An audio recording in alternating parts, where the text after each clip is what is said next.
এই মাদকদ্রব্য থেকে মুক্ত, আলহামদুলিল্লাহ। তো এদেরকে মুক্ত করছে কোন জিনিস? ইসলাম, কোরআন, সুন্নাহ। এটাই এই মানুষগুলাকে মুক্ত করেছে মদ থেকে। তাহলে মদ দূর করতে হলে মানুষের মধ্যে ইসলামী চিন্তা চেতনা, কোরআন সুন্নাহর চিন্তা চেতনা মানুষের অন্তরে ঢুকাইতে হবে। আইন করে ওই সীমান্ত পাহারা দিয়ে, তারপরে বিভিন্ন জায়গায় পাহারা দিয়ে এগুলা নিয়ন্ত্রণ করা সম্ভব না। এগুলোকে আমাদেরকে দেখায় দেখায় খাবে না, এটা তো লুকায় লুকায় খাবে।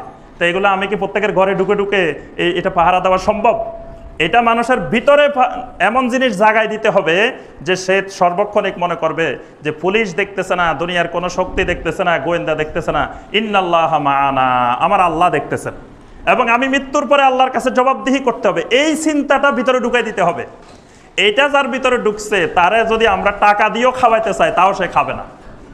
তাকে যদি ফ্রি আনি দিই যে ভাই তোমাকে ফ্রি দিচ্ছি, ধরো 1 বোতল ফেন্সিডিল খাও, সে খাবে না।